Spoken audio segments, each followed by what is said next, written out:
Hello, this is Dr. Stephanie, the founder of Your Healing Place.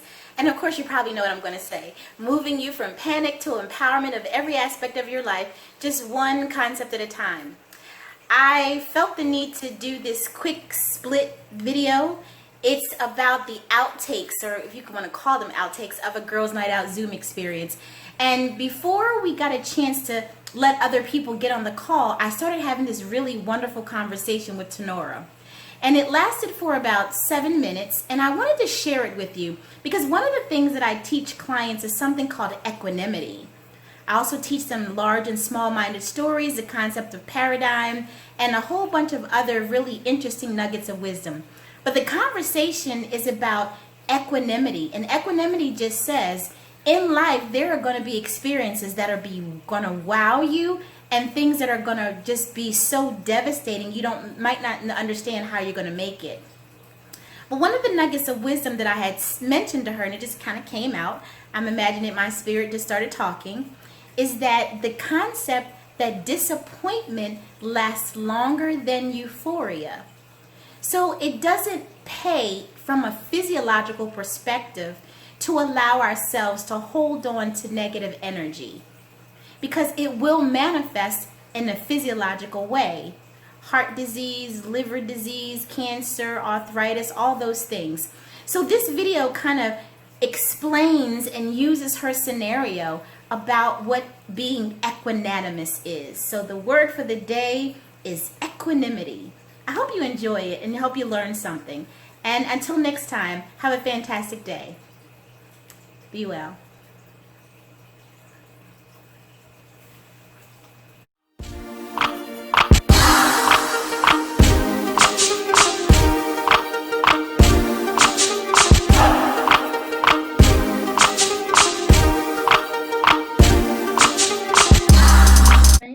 Because I think this is good content, bringing out these nuggets of wisdom.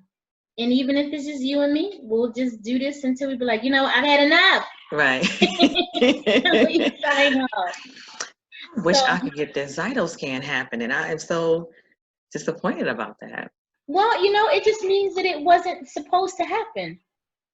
Right? If you get blockages and you keep going beyond, and then there's a point of resistance where you go, you know what, maybe this is not right. Not right now. Because you're the second person today that couldn't get their Zyto to cooperate. Okay. The first person tried and it didn't work, and I'm thinking, it's okay. It's okay. Energy has a way of showing up the way it needs to show up. And if you accept things as they flow, then you're not disappointed because you have no expectation, and you can just go, and that's equanimity. Equanimity being okay with whatever shows up, not too over disappointed, not too excited, just being the observer in the middle and going, oh, okay, well, how do I see this differently? It wasn't meant for today. Yeah. And if you could just let that float, then it's like next. Right. Free you up to just be present to whatever is going to come. Yeah.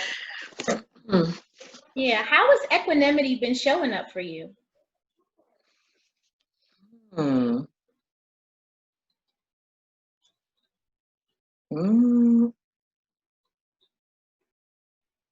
Or large-minded, small-minded, because remember, equanimity is the progression of large-minded, small-minded.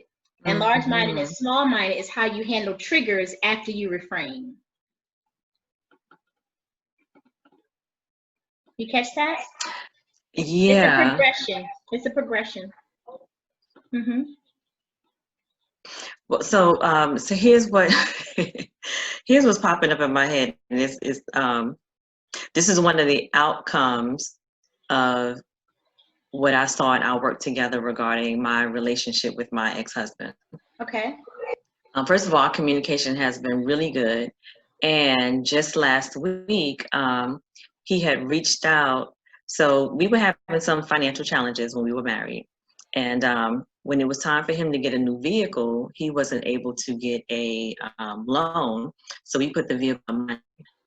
And then after we divorced, I tried to get us to switch it, but he still was not able to get a loan yet. Um, and so by this time next year, I want to be in a position to buy property. And so I've been working on my credit, and I was looking forward to that by April of next year, the car note should be done. But anyway, he reached out last weekend and said that he got approved for a car loan, and that tomorrow we can do the switch. And I was like, thank you, God. Thank you, God. Yes, because one of the reasons, it wasn't all the reasons, but one of the things that made it challenging for me to get approved for mortgage loan was the amount of, like my debt to credit ratio. That's income ratio. So it looked like I had a car note on my report, which technically I did, but he was paying it.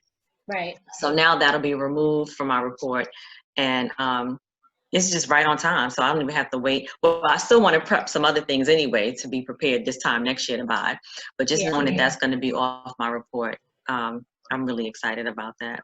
Well, that's exciting news. Yeah, very much so. You know what that reminds me of?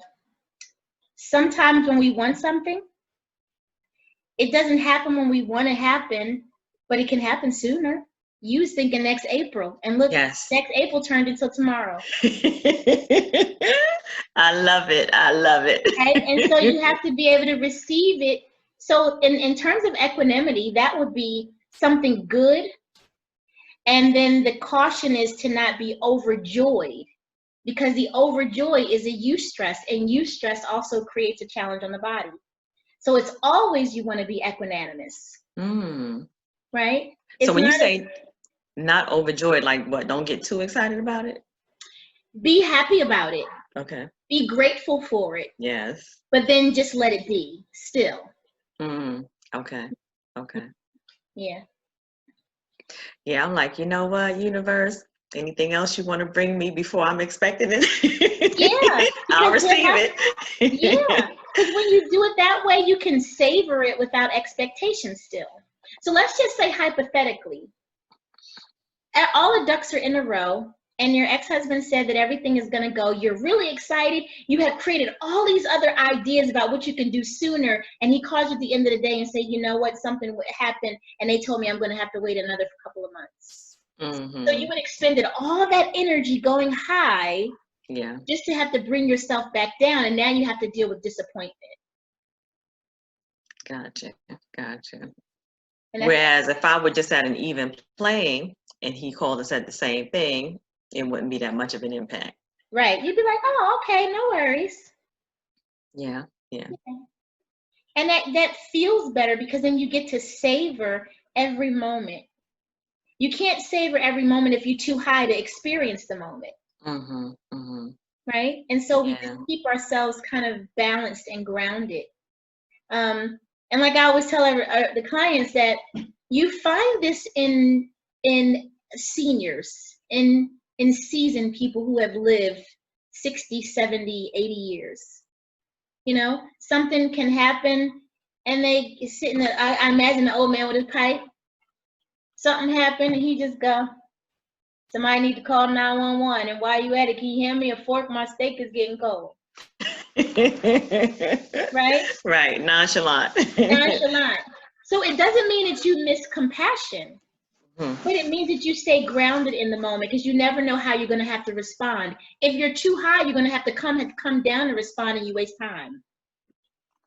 If you're too low, you have to come up, and then I got to get I'm so upset. I got to get myself together. Well, you getting yourself together could mean life or death at a moment's notice. But here's the funny part.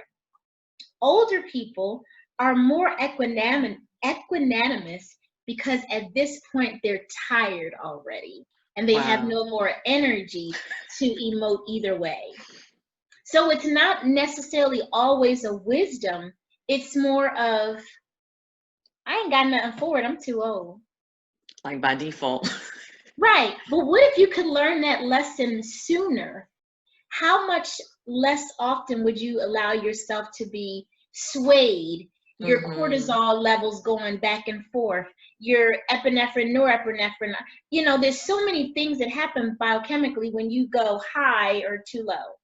Yeah. That's why moods are so important. Because remember, you can experience something, but it becomes a mood if it lingers. Mm-hmm. So if we take it back to your situation with your husband in the car and your desire to get a house, you're high, really excited, and that's really good. You should be happy. We always celebrate the wins. Yeah. But he says, you know what, Tenora, something happened and it can't. Now your disappointment, and the disappointment lasts longer than the euphoria. Mm. Mm-mm-mm. Wow. Yeah. I think I had read something like a few minutes of anger results in some astronomical amount of impact on the immune system or something like that. I was It like, does. wow, It you can't does. even be angry for like 5 minutes. Nope. Nope. You can't. You can't. So if you just see things as, okay, this is how it's flowing, let's let that float by. And as that's floating by, you're looking over here like, oh, look at that coming along. You forgot what's floating by. Mm-hmm. So, that's a powerful way to stay connected to how you show up and how you think you show up.